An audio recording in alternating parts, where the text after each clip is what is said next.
Le plan incliné de Galilée. Aspect cinématique et énergétique. Galilée a commencé à étudier la chute libre verticale des corps dès 1597 à l'âge de 33 ans.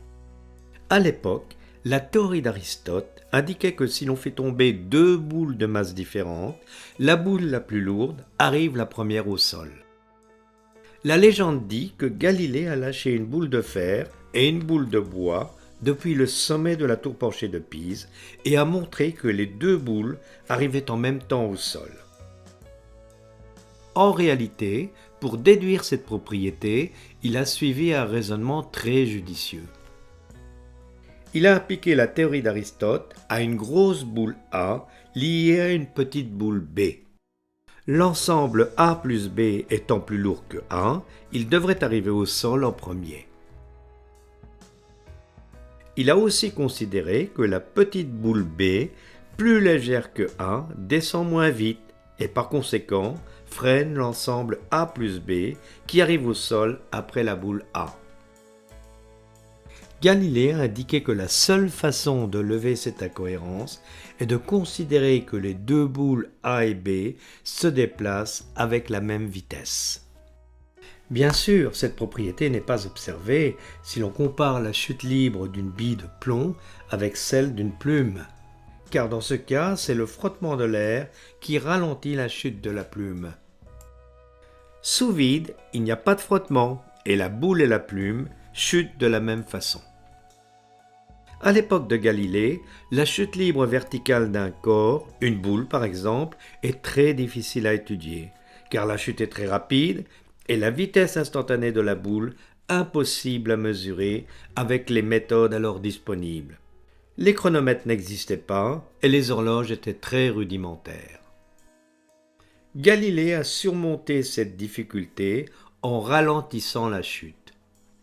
Plutôt que de lâcher verticalement une boule, il la faisait rouler sur un plan incliné, et il a remplacé la mesure de la vitesse par une quantité bien plus facile à mesurer, la distance parcourue par la boule en fonction du temps. Le plan incliné qu'il a utilisé se trouve au musée Galilée à Florence. Pour mesurer le temps, il a utilisé de petites clochettes placées en des endroits du plan incliné tels que les tintements provoqués par le passage de la boule soient réguliers. Et il a montré que c'était le cas lorsque les clochettes sont placées à des distances qui suivent la progression 1, 4, 9, 16, 25, soit 1, 2, 3, 4 et 5 au carré. Cela signifie que la boule met le même temps pour parcourir des distances une fois, 3 fois, 5 fois, 7 fois et 9 fois plus grandes. Grâce à cette expérience originale, Galilée avait identifié la loi des distances en fonction du carré du temps, L égale kt au carré, k étant une constante. Et il avait ainsi découvert le mouvement rectiligne uniformément accéléré, encore appelé MRUA, et il pouvait étendre cette propriété à la chute libre verticale des corps. Dans la section suivante, nous avons réalisé un plan incliné et refait l'expérience de Galilée en utilisant des moyens à la fois simples et modernes, comme un caméscope pour l'enregistrement des mouvements et un tableur pour l'interprétation des résultats. Nous avons aussi utilisé les connaissances scientifiques et mathématiques actuelles et en particulier le calcul différentiel développé par Newton et Leibniz et que bien sûr Galilée ne connaissait pas. Le dispositif que nous avons utilisé comprend un plan incliné constitué d'un rail en forme de U. Son angle d'inclinaison alpha est de 6 degrés. De petits repères noirs sont situés tous les 10 cm le long du plan incliné entre 0 et 2 mètres. Une bille de verre pesant 22 grammes complète ce dispositif. L'expérience consiste à lâcher la bille depuis l'origine à la distance L égale 0 m et à suivre son mouvement à l'aide d'un caméscope enregistrant 120 images par seconde, soit avec un ralenti de 4 fois. Pour mesurer de façon précise le temps petit t mis par la bille pour parcourir la distance petit l entre l'origine à 0 m et chacun des repères noirs situés le long du plan incliné, nous avons procédé de la façon suivante. L'enregistrement vidéo est découpé, à l'aide d'un logiciel, en une série d'images individuelles notées de 0 à n. L'image 0 correspond au début du mouvement de la bille. Les images individuelles sont ensuite projetées par ordre chronologique. Et pour chaque passage de la bille devant un repère noir, on note le numéro de l'image correspondant. Sachant qu'une image individuelle correspond à 1/120e de seconde, le temps petit t mis par la bille pour atteindre les différents repères noirs est obtenu en divisant le nombre d'images correspondant par 120. On obtient ainsi les valeurs suivantes de petit t. Deux approches permettent d'interpréter ces résultats expérimentaux. La première approche, issue des travaux de Galilée, considère le mouvement de la bille sur le plan incliné comme un mouvement rectiligne uniformément accéléré. Trois relations caractérisent ce mouvement. La distance parcourue petit l est égale à 1/2 de at carré, a étant l'accélération. La vitesse petit v est égale à at. Enfin, l'accélération petit a est une constante et ne dépend pas du temps. En combinant les relations 1 et 2, on obtient petit v égale racine de 2al, qui définit la vitesse non plus en fonction du temps, mais en fonction de la distance parcourue petit l. Trois remarques. La masse petit m de la bille n'intervient pas, ce qui signifie que des billes de masse différentes auront le même comportement sur le plan incliné. Cette affirmation n'est vérifiée que si la bille glisse sans frottement et sans rotation sur le plan incliné. En effet, la rotation induit une inertie de rotation qui dépend de la taille et de la nature de la bille. Une bille creuse, par exemple, n'aura pas exactement le même comportement qu'une bille pleine. Mathématiquement, petit v est la dérivée de petit l par rapport au temps, et petit a est la dérivée de petit v par rapport au temps. Ces quatre relations sont donc liées et une seule d'entre elles permet de caractériser un mouvement rectiligne uniformément accéléré. Dans la section précédente, nous avons mesuré expérimentalement le temps petit t mis par la boule pour atteindre les différents repères situés le long du plan incliné. Ce graphe, donnant la distance parcourue petit l en fonction du temps petit t, illustre ces résultats. Il montre une courbe parabolique du type petit l égale kt au carré, k étant une constante. Cette courbe est en accord avec l'équation 1, L égale à 1/2 de at2. K est donc égal à 1/2 de A. Pour obtenir la valeur de K, il suffit de considérer le graphe donnant petit l en fonction du temps petit t au carré. On obtient une droite d'équation L égale kt au carré et K est la pente de cette droite. Cette pente est égale au rapport grand A sur grand B. Dans le cas présent, grand A est égal à 2 mètres et grand B égale 6,72 secondes au carré. Soit K est égal à 0,298 mètres par seconde au carré. L'accélération, petit a est égal à 2K, est donc égale à 0,596 mètres par seconde au carré. La relation petit l est égale à 1/2 de at carré, typique d'un mouvement rectiligne uniformément accéléré, peut aussi être démontrée à l'aide de la démarche suivie par Galilée et qui a été décrite précédemment. Rappelons que dans cette démarche, Galilée a utilisé un plan incliné et a placé de petites clochettes en des endroits tels que leur tintement lors du passage d'une boule soit régulier. En ce qui concerne notre expérience, si l'on considère les petites flèches blanches placés aux mêmes endroits que les clochettes de Galilée, c'est-à-dire à des distances 1 fois, 3 fois, 5 fois et 7 fois plus grandes, on constate effectivement qu'aux erreurs de mesure près, la bille met le même temps pour parcourir chacune de ces distances. Cette propriété est valable pour n'importe quelle distance initiale, comme c'est le cas sur ce second exemple.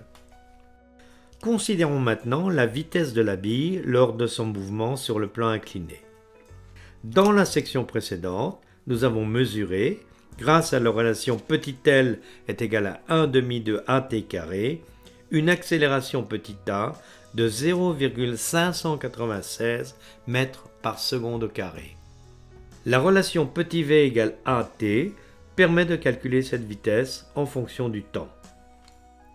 Il suffit donc de multiplier le temps petit t, mesuré expérimentalement lors du passage de la bille devant chaque repère noir, par l'accélération petit a pour obtenir les vitesses correspondantes. Le graphe donnant petit v en fonction de petit t est une droite de type v égale kt en accord avec la relation 2. Elle montre que la vitesse varie de façon linéaire avec le temps. La relation 4, v égale racine de 2al, permet aussi de calculer la vitesse, non plus en fonction du temps, mais en fonction de la distance parcourue petit l. L'application de cette formule conduit bien sûr aux mêmes vitesses que celle obtenue à partir de la relation 2v égale à t. Par contre, le graphe correspondant montre une courbe de type v égale k racine de l, en accord avec l'équation 4, v égale racine de 2al. Considérons maintenant un plan incliné avec un angle d'inclinaison de 3 degrés et appliquons la démarche suivie précédemment. Dans un premier temps, on mesure le nombre d'images en fonction de la position de la bille.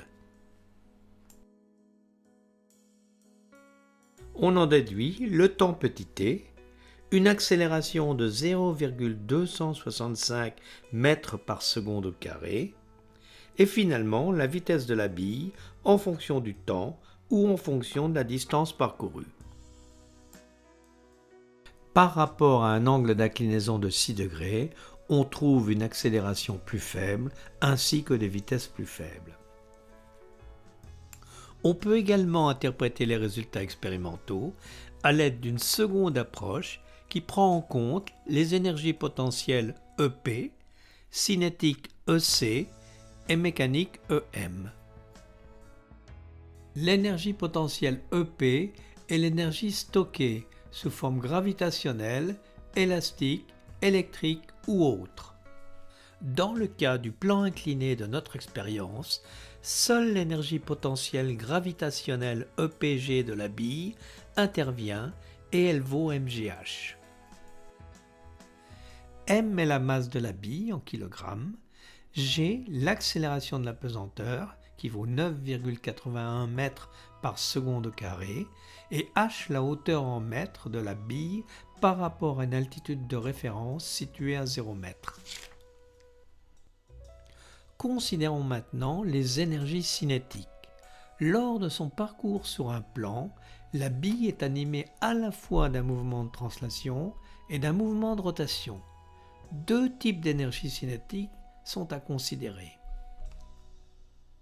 Premièrement, l'énergie cinétique de translation ECT.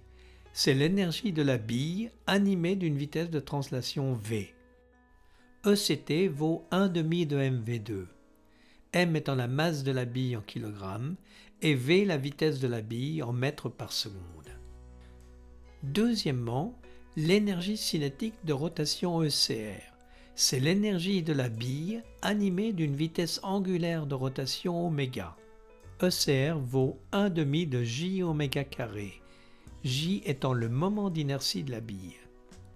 Dans le cas d'une bille pleine, le moment d'inertie grand J vaut 2/5 de mR2, m étant la masse de la bille en kilogrammes et r son rayon en mètres. Oméga est la vitesse angulaire de rotation. Oméga vaut alpha sur delta t, alpha étant l'angle de rotation en radians et ΔT le temps en secondes mis par la bille pour effectuer une rotation d'un angle alpha. Oméga s'exprime en radians par seconde ou en tours par seconde. On peut établir une relation entre la vitesse angulaire oméga et la vitesse de translation v. Considérons un point grand A situé sur la surface de la bille. Il parcourt une distance petit d égale r alpha pendant une rotation alpha et une durée ΔT. La vitesse v du point A est égale à d sur ΔT, soit v égale r alpha sur ΔT, donc v égale r oméga. Et finalement, oméga égale v sur r. Remarque importante, dans nos expériences, la bille ne roule pas sur un plan, mais sur un rail, selon un rayon effectif de rotation REF. Pour calculer le rayon effectif REF, nous avons mesuré expérimentalement le déplacement de la bille après un tour de rotation. En réalité, pour augmenter la précision, nous avons considéré 10 tours de rotation. On obtient D égale 0,064 mètres. R effectif est égal à D sur 2π, soit 0,0102 mètres. Et pour terminer, considérons maintenant l'énergie mécanique EM. EM est la somme des énergies potentielles EP et cinétique EC. Dans notre cas, l'énergie mécanique est égale à l'énergie potentielle gravitationnelle plus l'énergie cinétique de translation plus l'énergie cinétique de rotation. En l'absence de frottement, l'énergie mécanique est une constante. Cela signifie que toute variation d'énergie mécanique ΔEM, qui est égale à l'énergie mécanique finale moins l'énergie mécanique initiale, est nulle. Cela signifie aussi que l'énergie potentielle peut se transformer tout ou en partie en énergie cinétique et inversement. L'unité d'énergie est le joule. Appliquons ces concepts à notre expérience. Dans un premier temps, définissons l'état initial et l'état final. Plaçons l'état initial à la distance L égale 0 m au début du déplacement de la bille. L'état final se trouve à la distance L égale 2 m, donc à la fin du parcours de la bille.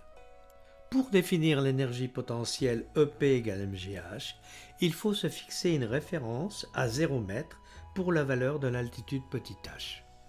Plaçons cette référence à la distance finale LF égale 2 m. Pour définir l'altitude pour l'état initial à L égale 0 m, considérons ce triangle rectangle rouge. Pour ce triangle, l'angle alpha vaut 6 degrés et l'hypoténuse petit l vaut 2 mètres. La trigonométrie indique que le côté petit h initial vaut L sinus alpha, soit 0,209 mètres. Pour définir l'énergie cinétique, EC égale 1/2 de mv2, il faut connaître les vitesses initiales et finales. Elles ont été mesurées dans les sections précédentes et valent respectivement 0 et 1,54 mètres par seconde. Pour l'état initial, on a donc HI égale 0,209 mètres. VI et ωi sont nuls puisque la bille est au repos. Tout calcul fait, l'énergie potentielle gravitationnelle initiale EPGI vaut 0,045 joules. Les énergies cinétiques de translation et de rotation, ECTI et ECRI sont nulles.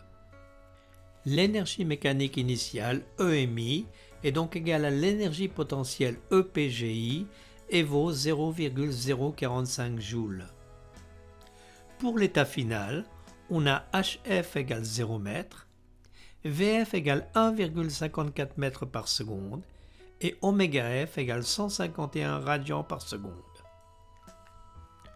Ce qui donne EPGF est égal à 0 joule, ECTF est égal à 0,026 joules et ECRF est égal à 0,016 joules.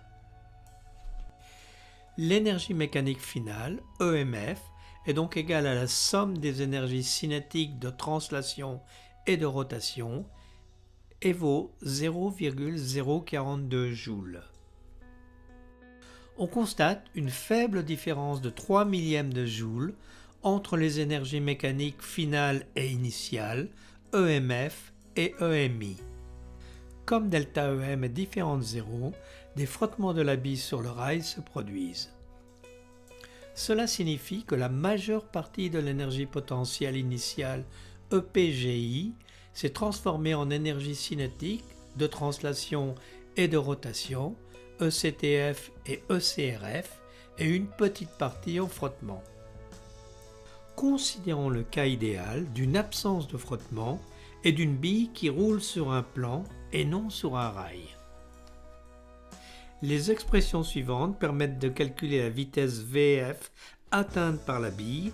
On obtient VF égale racine de 17e de GHI. On constate que cette vitesse VF ne dépend pas de la masse. L'application de cette formule conduit à une vitesse finale idéale de 1,71 mètres par seconde, à comparer avec la vitesse réelle de 1,54 mètres par seconde. On peut considérer un second cas idéal avec, comme précédemment, une absence de frottement, mais aussi une absence de rotation, avec par exemple un galet glissant parfaitement sur un plan glacé. On obtient ainsi une vitesse VF égale à racine de 2 GHI. Une vitesse idéale de 2,02 mètres par seconde est obtenue dans ce cas. Considérons une deuxième expérience avec le même angle d'inclinaison alpha de 6 degrés, mais avec une distance de parcours de la bille de 1 mètre au lieu de 2 mètres. L'état initial est situé à la hauteur HI égale 0,105 mètres. La vitesse initiale est nulle. L'état final est situé à la hauteur HF égale 0 mètre et la vitesse finale est de 1,09 mètres par seconde. Tout calcul fait, on obtient les résultats suivants. On constate une petite différence de 2 millièmes de joule entre l'énergie mécanique finale et l'énergie mécanique initiale. Enfin, considérons une troisième expérience avec un angle d'inclinaison de 3 degrés et une distance de parcours de la bille de 2 mètres. Les résultats suivants sont observés. Ils conduisent à une différence de 4 millièmes de joule entre l'énergie mécanique finale et l'énergie mécanique initiale. Récapitulons les résultats obtenus à partir de ces trois expériences. Comparons tout d'abord l'expérience 2 par rapport à l'expérience 1. La hauteur initiale HI est divisée par 2, ainsi que les énergies potentielles et cinétiques. Par contre, la vitesse VF est divisée par racine de 2. Si l'on compare l'expérience 3 par rapport à l'expérience 2, on constate que la hauteur HI et les énergies potentielles et cinétiques sont quasiment identiques. Cela devrait être aussi le cas pour la vitesse finale VF. La différence observée est liée aux frottements qui sont plus importants pour un angle de 3 degrés que pour un angle de 6 degrés. Ces résultats sont en accord avec la relation VF égale racine de 17e de GHI décrite précédemment. Ils illustrent la célèbre expérience de Galilée avec 3 plans inclinés ayant 2 à 2 la même hauteur et la même longueur.